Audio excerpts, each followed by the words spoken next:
Comment passer d'une boutique qui n'est pas rentable, qui perd de l'argent ou qui est break-even à une boutique qui fait de l'argent tous les jours? C'est ce qu'on va faire aujourd'hui en direct live sous vos yeux ébahis avec Johan. Salut Johan, comment ça va? Ça va au top. Et toi Enzo, comment ça va? Ça va super, je suis très content qu'on se retrouve pour un nouvel épisode avec un nouveau format, avec un nouveau concept dans lequel on va analyser un business qui fait un peu de profit, qui fait du break-even parfois et comment est-ce qu'on va le passer en rentabilité. On avait déjà fait ça en 2021 et les gens étaient restés sur le cul pendant 3 ans. Voilà, c'est pour ça maintenant on vient remettre une cartouche par au-dessus. N'hésitez pas d'ailleurs à nous dire si ce concept ça vous plaît.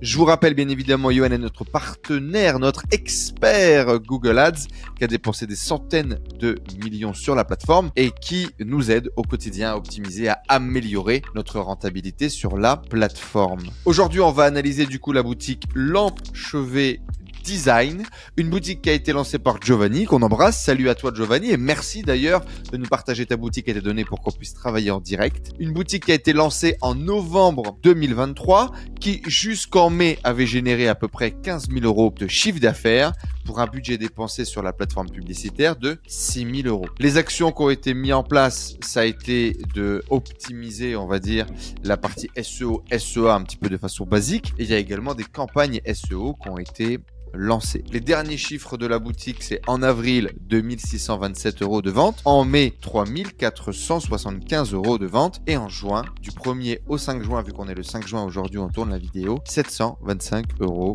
de vente. C'est une boutique qui fait du profit, mais pas beaucoup. Et justement, on va voir pourquoi aujourd'hui. Visiblement, il y a du travail selon Johan. Johan, je te laisse partager ton écran, je te laisse nous montrer deep dive dans quoi on va se lancer aujourd'hui et quels sont toi les points que tu regardes quand tu arrives sur un compte Google Ads, quelles sont les optimisations que tu fais pour justement aller chercher la renta. Dis-nous tout. Ok, allez c'est parti. Donc du coup on arrive sur le compte. Bon, la première chose à Alors faire... déjà tiens, premièrement, qu'est-ce que t'en penses de cette nouvelle interface moche as fuck qu'ils sont en train de nous foutre là? Comme toute nouvelle interface de Google, à chaque fois c'est très compliqué, mais on s'y habitue.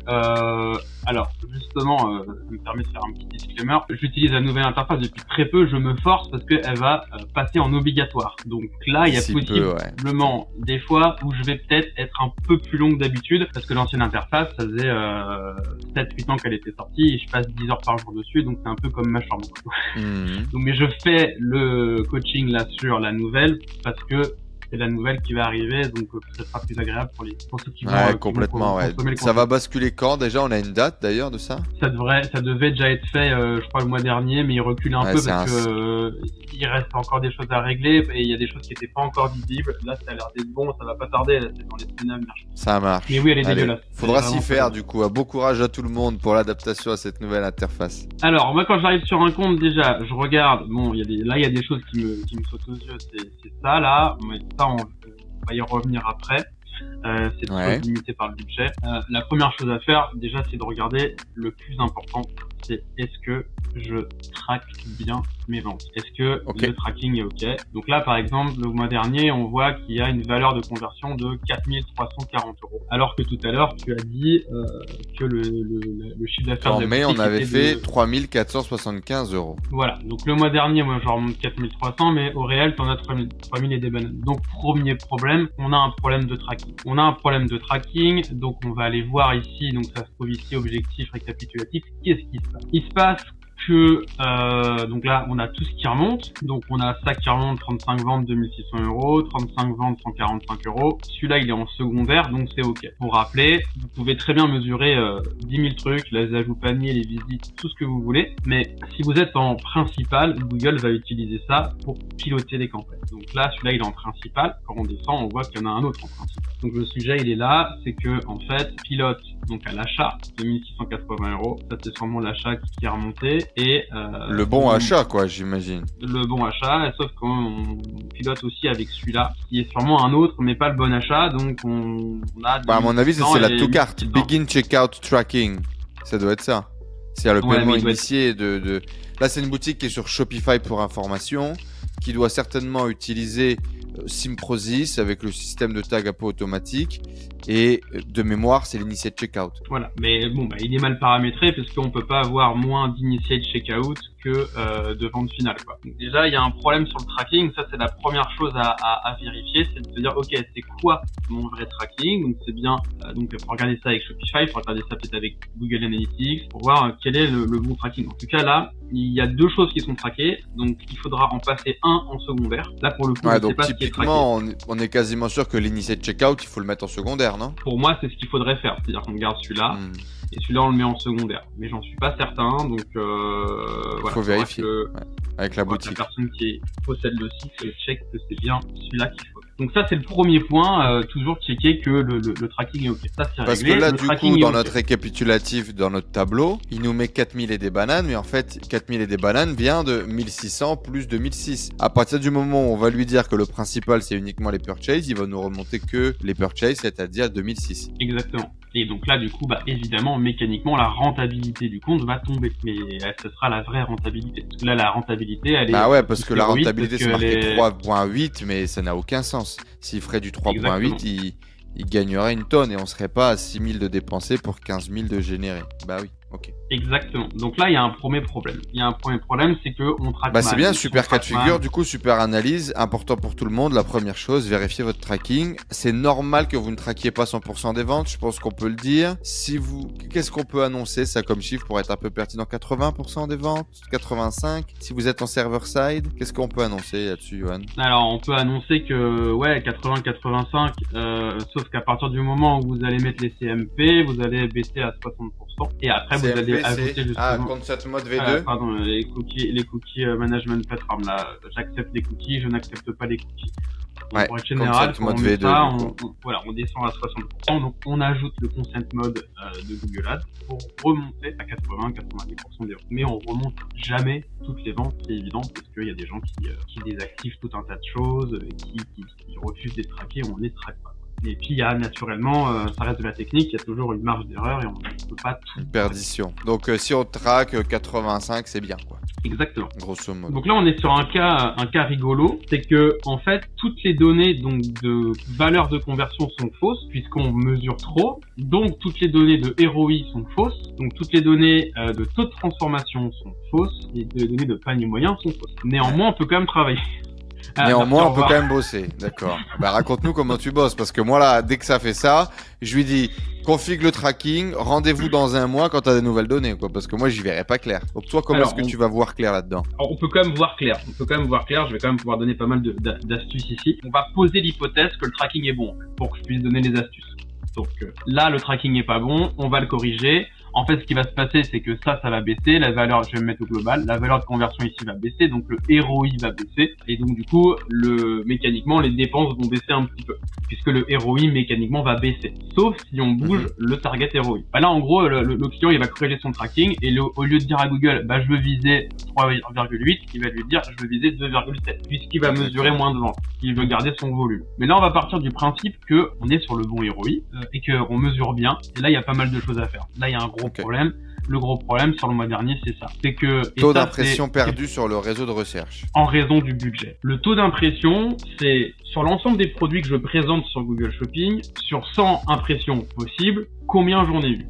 Là, j'en ai eu 44%. Ok, je suis apparu 4 fois sur 10.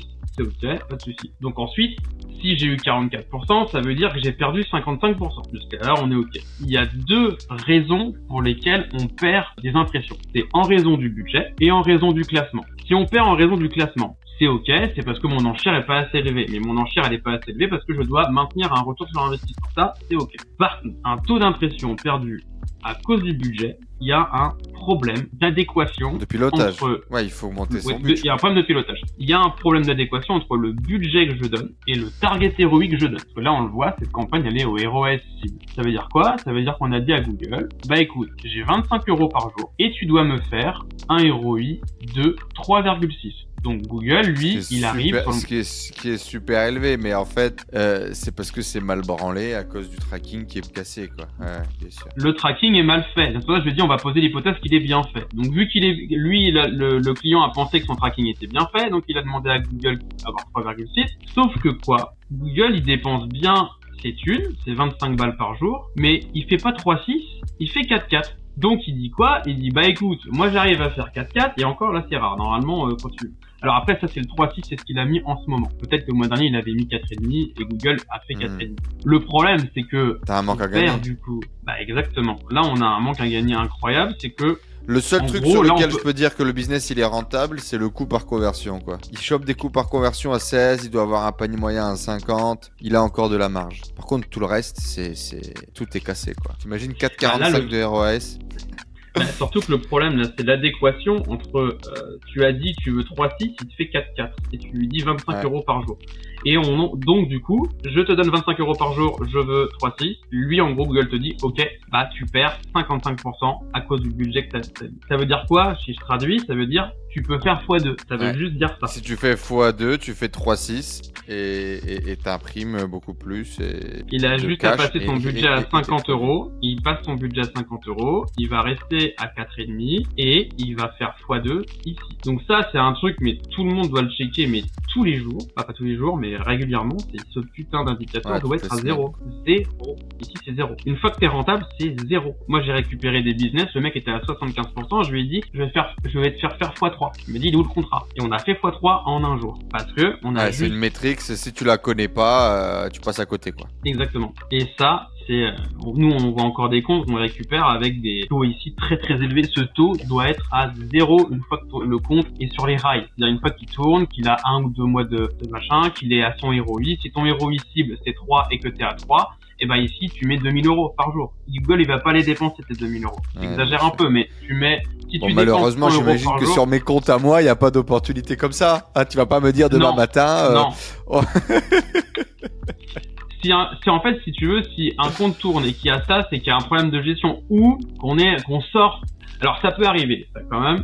Ça peut arriver par exemple au sortir d'une énorme période. Il y a des super compétiteurs et qu'on est. Non. Ah oui. C'est vraiment a baissé les budgets d'un coup. Énorme période.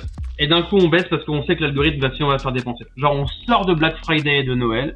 Et là, d'un coup, personne n'achète. Donc là, on met des capping budget pour essayer de calmer l'algorithme qui va sinon dépenser. Qui va sinon s'enrayer et nous faire sauter notre renta. Ouais. Après, il existe des outils à l'intérieur. Mais pourtant, de tu vois, par exemple, il y a un taux parler. d'optimisation à 87% sur la campagne. Est-ce qu'il faut qu'on regarde cette KPI-là ou est-ce que c'est une KPI bullshit? C'est une KPI bullshit. Parce que pour moi, le taux d'optimisation, il est à 3% en fait. Tant que si ça, c'est Google. En fait, ça, c'est un agent commercial de Google planqué.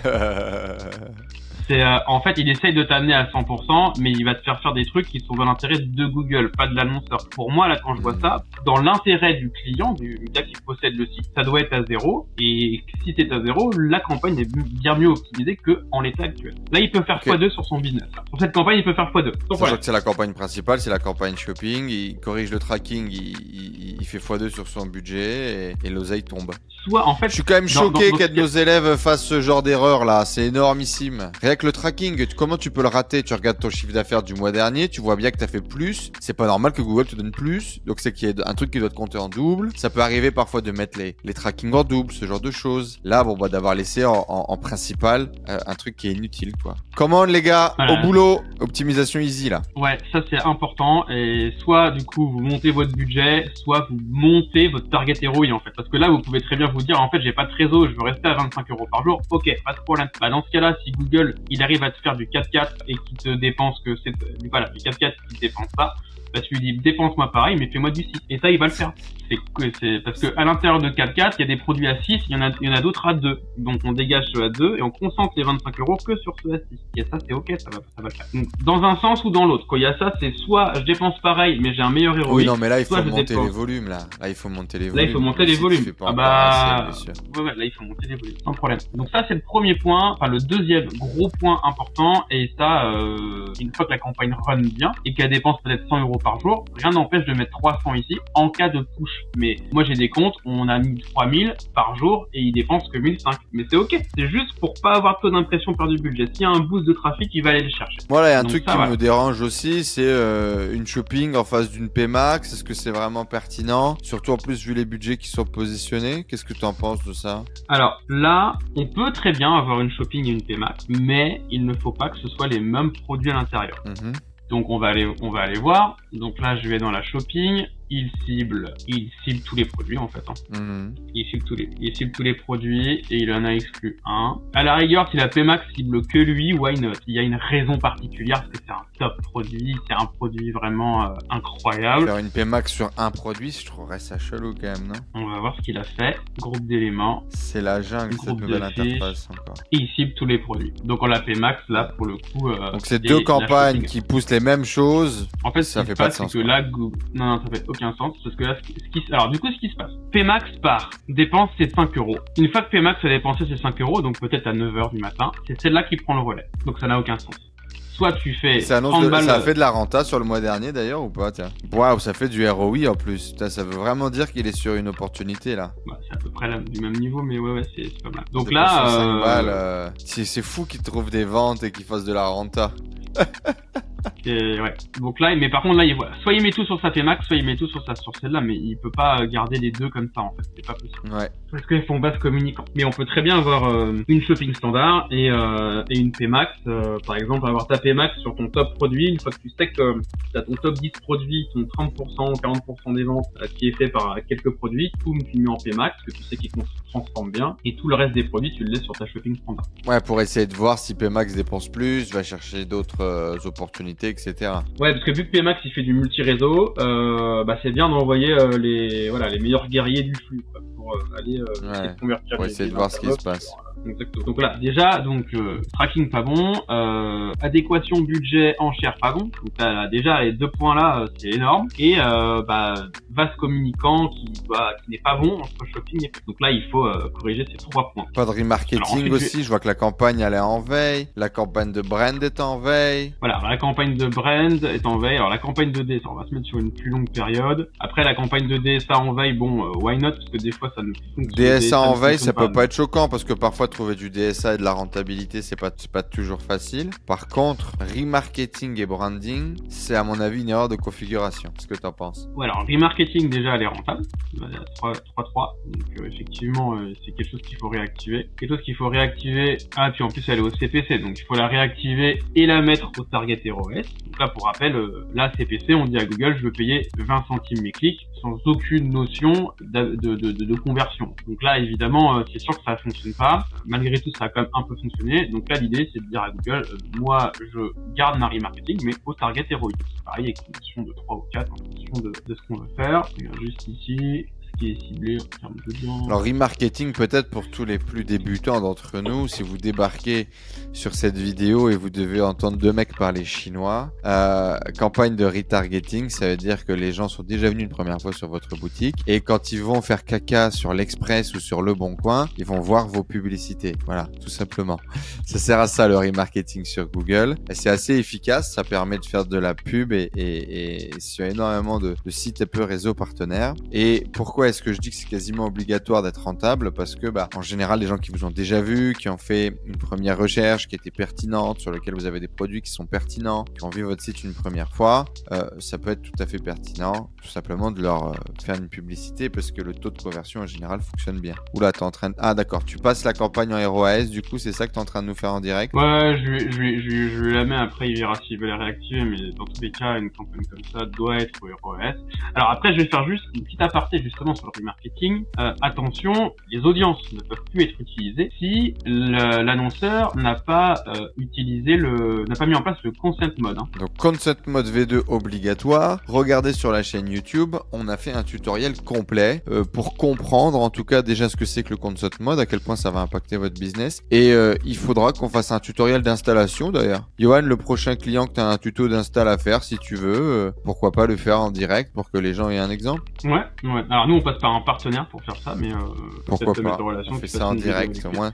Si vous voulez du coup un tuto sur comment installer le consent mode V2, dites-le nous dans les commentaires. Donc du coup remarketing, c'est pour ça que je pense que ça doit être rentable et que logiquement évidemment que c'est rentable, à partir du moment où c'est bien configuré. Et deuxième point, la campagne de branding. Alors la campagne de branding, c'est logiquement ce qu'on appelle une campagne de marque. C'est-à-dire que tous les gens qui tapent votre marque, qui vous connaissent du coup déjà, donc c'est un peu aussi du retargeting, c'est un peu du remarketing. Eh bien, vous allez faire une petite annonce quand les gens cherchent votre marque pour être sûr d'apparaître et de vendre à ces gens-là. Pourquoi est-ce qu'il faut le faire? Parce que si vous ne le faites pas, d'autres vont le faire à votre place. Donc, d'autres marques vont se positionner sur votre marque. Et pourquoi est-ce que beaucoup de gens ne sont pas rentables? C'est souvent le cas quand vous avez des noms génériques, comme c'est le cas ici où le nom du site c'est Lampe de chevet design. Donc, je suis assez persuadé qu'il a configuré sa campagne de branding en ne faisant pas une exclusion correcte. Et donc, du coup, ça imprime sur énormément de mots-clés génériques. Et donc, on n'a pas de rentabilité. C'est mon avis d'expert, d'habitué, de campagne, etc. Maintenant, on va regarder puis on va voir si c'est ça. Qu'est-ce que tu en penses, toi, Johan, de base, quand tu vois une campagne branding qui est pas rentable? C'est quoi la raison pour laquelle c'est pas rentable en général? Alors, ouais, tu l'as un peu introduit, c'est que les campagnes de branding sont normalement extrêmement rentables, sauf il peut y avoir des cas où c'est pas rentable. Typiquement, dans ce genre de cas où on a un nom de site qui est un mot-clé. En fait, ce site-là n'a pas de branding. Donc, c'est très compliqué d'être rentable dessus. Il a mis sa campagne en maximiser la valeur de conversion et ça marche pas parce que, en fait, on apparaît sur des mots-clés qui sont complètement, génériques. Générique, ouais. En fait, on s'appelle lampe de chevet design. Même si on achète le mot-clé lampe de chevet design, boutique lampe de chevet design, lampe de chevet design.com, il faut savoir que Google, depuis à peu près 2 ans, ça a été progressif.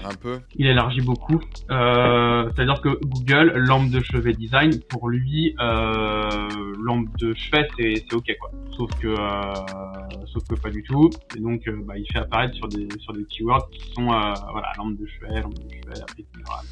Donc là, typiquement, dans la branding, optimisation numéro 1 à faire, on exclut tous ces mots-clés génériques. Parce que sinon, c'est plus une campagne de branding, c'est une campagne de search. On est d'accord? Ouais, c'est une campagne de search. Maintenant, là, honnêtement, vu le nom du site, je suis pas sûr qu'on arrive à faire une branding, en fait. Ah ouais, on ferait même pas un lampe de chevet design.com, boutique lampe de chevet design, lampe de chevet design site, lampe de chevet design avis.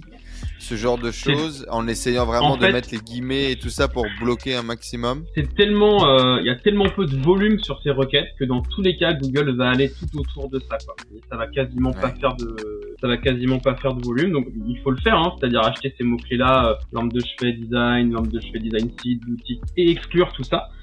D'ailleurs, les exclure, ces mots-clés-là, par exemple, lampe de chevet peut très bien être acheté dans une autre campagne, qui serait une campagne de search. Ah bah oui, c'est pourquoi il faudrait la tester sur une campagne de search, je suis d'accord avec toi. Ouais. Parce que si tu regardes les conversions qu'il a faites... Et d'ailleurs, est-ce qu'elle a amené des résultats ou pas? Elle a amené des ventes. Sur lampe de chevet. Donc, c'est fou. Sur lampe de chevet, parce que ils vendent des lampes de chevet finalement. Hein, donc, tu vois, ça c'est la marque, lampe de chevet design, 50 clics, 0 conversion. C'est pour ça que je dis sur ce site-là, c'est très compliqué de venir faire branding pertinent. Une branding pertinente. Alors moi, le conseil que je peux donner du coup là-dessus, c'est que quand on fait son nom de site, c'est peut-être de prendre un nom de site qui va ajouter un petit mot en fait. Mes lampes de chevet, ma lampe de chevet, ma lampe de chevet, personne va le taper. Ouais. Tu vois ce que je veux dire? Là, ça peut faire une marque. Juste rajouter un petit nos, tous, rajouter un petit truc comme ça, qui va faire que en fait le mot-clé générique devient un mot-clé générique composé et donc du coup devient un mot-clé un peu plus brandé. Ouais, un poil plus, exactement. Un poil donc plus. C'est un peu notre technique à nous pour garder des exact match domaine tout en ayant quand même une petite touche de branding, quoi, finalement. C'est ça, exactement. Parce que là, c'est sûr que, et ce que je regardais. Bah là, pour le coup, c'est sûr. Vous voyez, si on regarde le tableau, 87 ou 97 euros dépensés sur lampe de chevet en textuel, bah, c'est normal que ça soit pas rentable. Je veux dire, il n'y a pas de débat. Et après, tous les mots-clés sont en large. Donc ça, c'est pas bon non plus. Alors ça, justement, t'en parlais tout à l'heure, dans les optimisations, tu sais, là-haut, là. Dans les optimisations, tu disais pourcentage d'optimisation. Et le truc qui s'appelle recommandation. Si le gars va ici et applique ce que dit Google, il y a un truc de mettre des requêtes larges. Il dit transformez vos requêtes en large, vous allez faire beaucoup plus de volume de trafic, qui est vrai, mais pas forcément beaucoup plus de volume de vente. Donc il y a des annonceurs, ils font ça en fait, ils gèrent leur compte, ils vont dans recommandations, parce que c'est des recommandations, et c'est très bien fait, parce que c'est très marketé, c'est-à-dire tu vas avoir, ajouter des mots-clés en large, plus 8%. Tu vas gagner 8% de score, ton score d'optimisation de campagne va monter de 8 points, si tu ajoutes tous les mots-clés en large. Agent, donc surtout ne pas cliquer planqué sur ce bouton. Non, c'est très dangereux, et c'est peut-être qu'il a fait à un moment donné, il les a ajoutés en large, et donc du coup elles sont passées passées en broad. Mais bon, même si elles avaient été en exact, très honnêtement, ça aurait pas donné un résultat bien meilleur. Okay. Parce que là, le nom du site vraiment, et nous on a eu plusieurs exemples comme ça où on a dit bon, la branding, franchement, même t'exclus.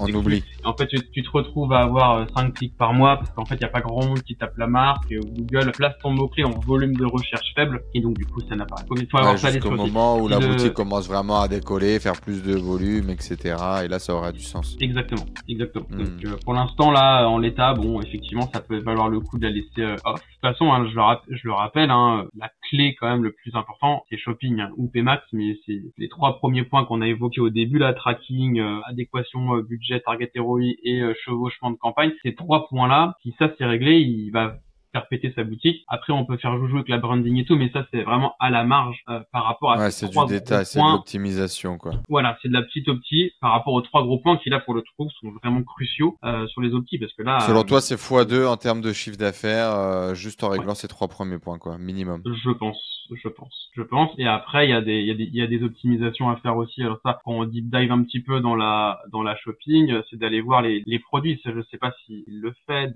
s'il a l'air de le faire quand même. C'est-à-dire d'aller voir, évidemment, si on dit à Google de faire un ROI de 4, lui, il y a toute moyenne à un écart type. Donc, on va avoir des produits, à 1,8, d'autres à 9. Donc, il y a des super produits, il y en a d'autres qui sont pourris. Donc, c'est d'exclure et d'essayer de concentrer le budget sur ce qui fonctionne le mieux. Typiquement, demain, lui, il peut dépenser que sur celui-là, et il va faire 9 de ROI. C'est extraordinaire. Donc voilà, là il y a des super beaux produits. Et par contre, il y en a d'autres, 200 balles 1,8, bon 100 balles 1,8, ça c'est des produits pourris quoi. Donc ça il faut les dégager ou prendre ces produits mauvais, les mettre tout seuls et leur donner un target ROI un peu plus élevé. Les mettre dans une autre campagne pour pouvoir les tester séparément, optimiser celle-là pour pouvoir en tirer le plus de jus quoi. Exactement. Mais voilà, certains produits, tu vois, t'as dépensé 40, le produit il coûte 35, t'as fait 0 vente, tu peux l'enlever en fait. Même si demain il envoie une, tu seras à moins de 1 de ROI. Donc voilà, ça régulièrement faire ça. L'algorithme, lui, on peut lui dire de faire 3, mais à l'intérieur de 3, il va avoir des produits à 4, des produits à 5, mais aussi des produits à 0,5. Et donc,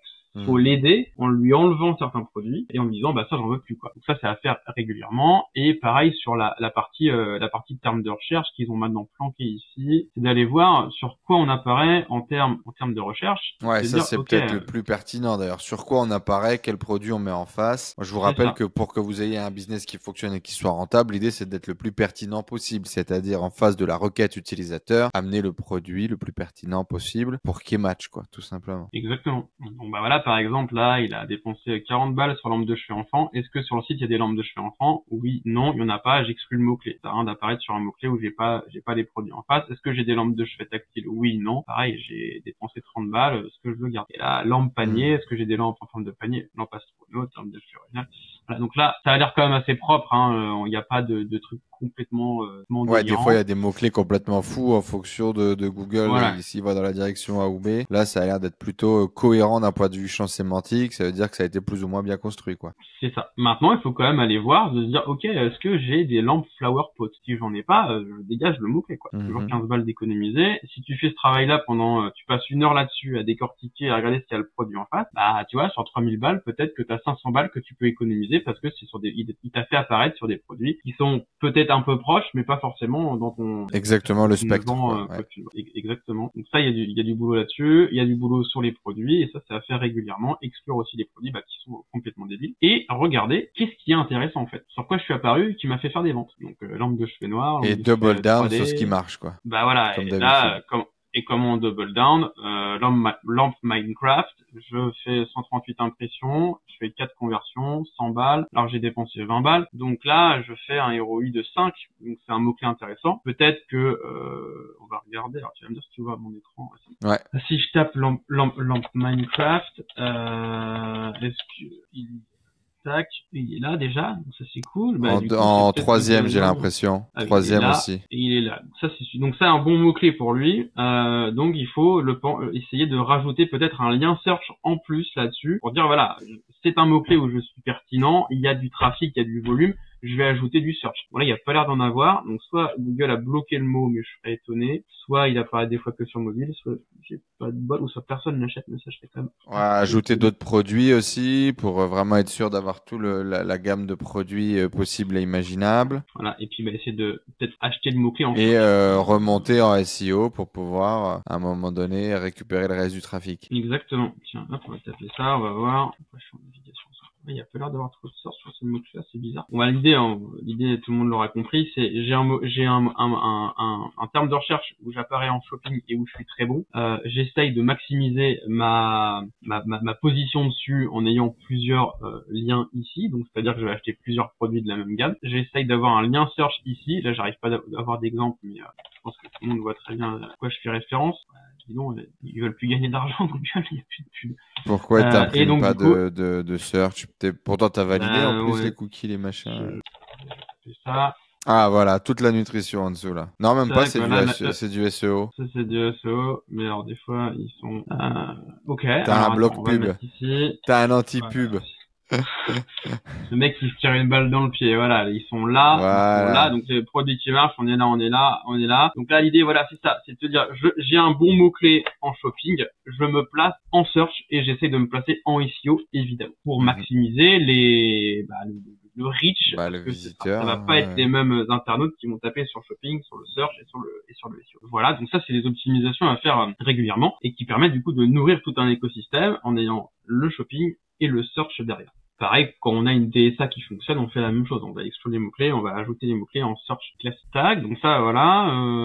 Dessus, sur le remarketing, on a vu qu'on allait la relancer. En ROAS cible. Pareil ici, ROAS cible. Par contre, aussi, là, j'ai vu un truc. Donc tout à l'heure, je reviens sur la remarketing parce qu'on était parti sur un autre sujet, mais c'est important de regarder sur quoi on apparaît. Et pareil, attention aux recommandations, Google va conseiller d'ajouter ce qu'on appelle le ciblage optimisé. Le ciblage optimisé, c'est quoi? C'est de dire, je veux cibler les gens qui ont vu des produits. Okay. Google va dire, active le ciblage optimisé, tu vas voir, c'est cool. C'est quoi le ciblage optimisé? C'est Google regarde le comportement des gens qui ont vu les produits de 180, enfin qui sont dans cette audience produits 180 jours, et va te faire apparaître sur les gens qui ont le même comportement. Donc ça, c'est un truc à désactiver si on veut faire du vrai remarketing. Et là, il est actif. Tu vois, il est activé. Il est activé, sauf qu'il a fait un ROI à 0,33. Donc ça, il faut le dégager, quoi. Il a perdu 90 €. Ça va. Mais bon, sa campagne de remarketing, si tu enlèves ça, elle est à 3,6. Donc elle est pile dans la moyenne du coup. Donc elle est rentable. Elle gagnait de l'oseille, quoi. Voilà. Là, on a perdu un tiers du budget. Ok. Donc là, on réactive. Je sais plus où ils l'ont planqué. Alors, sur l'ancienne interface, je sais où c'est caché. Mais alors là, le ciblage optimisé, normalement, il était là. En ROAS, on va lui mettre à 360. Donc là, il faudra lui dire de réactiver cette campagne. Cette campagne. Elle est OK, hein. Elle est clairement OK. C'est juste qu'elle a pas le bon paramétrage. Et, il est là. Hop, le ciblage optimisé. Non, on le dégage. Donc là, tu vois, par exemple, le score de la campagne, qui était à je ne sais pas combien, on va dire à 80. Demain, il descend à 60 parce que j'ai enlevé un truc d'optimisation, c'est ça? En termes de taux d'optimisation. Par contre, il va commencer à être rentable. Il va commencer à être rentable. Donc Google n'est pas content parce que on lui enlève du reach. Il peut moins vendre sur des audiences qu'on peut pas. Le client, lui, est content, mais Google n'est pas content. Donc, on va perdre en taux d'optimisation. Donc, c'est pour ça que je dis, on s'en fout. On s'en fout de ça. On s'en fout. On peut aller voir. Tu vois, voilà. Elle est à 97%. Demain, elle descend à 80. Demain ou après-demain, le temps qu'il repasse le truc, c'est ça. Ça moulinette, quoi. Super. Moi, j'ai des comptes je pense où on que est à c'est 40, super. Ouais, mais c'est comme ça qu'on gagne le plus d'oseille. Ah oui, c'est ça. Donc ce score-là, méfiez-vous-en, c'est pas une vérité. On vous rappelle du coup la première chose que vous vérifiez, c'est le tracking. C'est normal si vous n'avez pas 100% du tracking sur votre compte, essayez de viser 80%. Et on vous rappelle, console mode V2, mettez-le en place le plus rapidement possible. Ça devient obligatoire. Point numéro 2, quand vous avez limité par le budget, il faut revoir soit votre ROI cible, soit augmenter vos budgets. Faites gaffe à la case et au KPI qui s'appelle taux d'impression perdu, c'est ça? Taux d'impression perdu, t'étais dessus. Taux d'impression perdu en raison du budget. Voilà. Taux d'impression sur le truc. 0%, vous devez viser 0%. On a parlé du remarketing à optimiser en ROI cible. Ne mettez pas Pmax et Shopping en simultané avec le même catalogue de produits, avec la même optimisation. Vous pouvez avoir Pmax et Shopping, mais avec des produits différents, avec des objectifs différents. Vous devez comprendre pourquoi, en fait, vous le faites. Dans l'idée, vous coupez Pmax et vous laissez travailler la campagne en ROI cible. La branding, si vous avez un nom, un mot-clé générique, essayez de le bloquer, de le ficeler. Faites une search en parallèle avec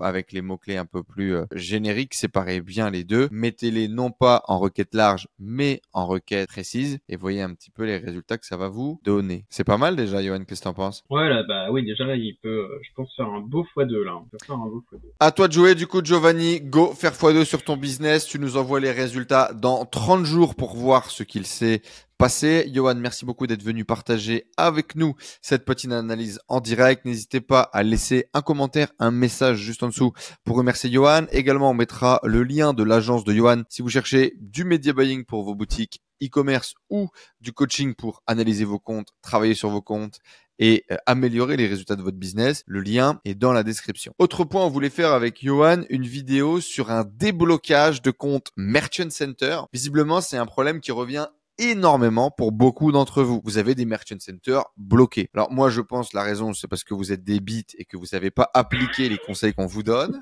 Mais visiblement, il y en a qui font le taf et ils ont quand même des problèmes de Merchant Center. Ce que je vous propose, c'est qu'on fasse un déblocage de Merchant Center en direct, comme on a fait une analyse ici. On va avec Johan faire l'analyse, remonter tous les problèmes, donner le plan d'action pour que vous puissiez essayer faire une review auprès de Google et vous faire de façon complètement magique débloquer. Je vous rappelle qu'on a 0 Merchant Center bloqué, on a plus de 80 comptes qui tournent juste pour nous et certainement ajoutez-en 80 pour les clients inclus. Ok, 0 compte bloqué. Donc c'est bien que c'est pas un problème de Merchant Center et Google c'est des abrutis, il y a un putain de process à suivre étape par étape qui est chiant. Je vous le donne en mille, c'est chiant. On fait exactement toujours les mêmes mouvements pour que ça casse pas, mais ça casse pas si on le fait bien. Donc ça prouve que le Merchant Center, c'est vraiment plutôt des connaissances et des compétences plus que un problème technique. Si ça vous intéresse, dites-le nous juste en dessous et envoyez-moi un message sur contact@atlantide.io si vous avez un Merchant Center bloqué et que vous voulez qu'on regarde avec Johan. Avec Johan, on a débloqué des comptes. C'était lunaire. Le mec dit, ça fait 6 mois que mon business est bloqué, je sais pas pourquoi. Et il y avait des incitations à la guerre dans certains textes. Forcément, ça peut pas passer.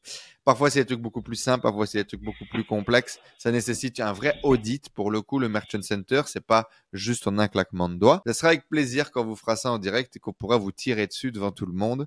Je pense que Johan prendra un malin plaisir. Si vous voulez bien évidemment lancer un site e-commerce stable, long terme et revendable et gagner de l'argent en optimisant tous ces paramètres qu'on a pu voir, la méthode Kraken, c'est notre formation dans laquelle on accompagne, on coach, on forme et on accompagne jusqu'au succès nos e-commerçants. Le lien est dans la description également. Johan, il fait notamment une interview, une intervention avec une campagne d'optimisation de ROAS qu'on avait fait, je te le disais, en 2021 sur un site client. Vous pourrez la retrouver bien évidemment dans la formation ainsi que tous les autres modules. Le lien est dans la description. Johan, merci beaucoup. On se capte bientôt pour les résultats de Giovanni. Je t'enverrai un petit peu le feedback de ce que ça a donné. Et puis pour un déblocage ou pour peut-être une autre optimisation de campagne en direct, n'hésitez pas à nous envoyer vos sites si vous voulez pouvoir participer. Johan, merci beaucoup. À tout le monde, merci beaucoup. Likez, commentez, abonnez-vous, partagez cette vidéo à tous vos potes qui doivent être meilleurs en Google Ads pour gagner plus d'oseille parce que c'est possible, il faut encore le faire bien. Johan, je te laisse le mot de la fin. Eh ben écoute, merci beaucoup. Je suis très content d'avoir trouvé plein de petites choses à améliorer et ouais, je pense qu'il va faire x2 et avec grand plaisir pour une petite analyse de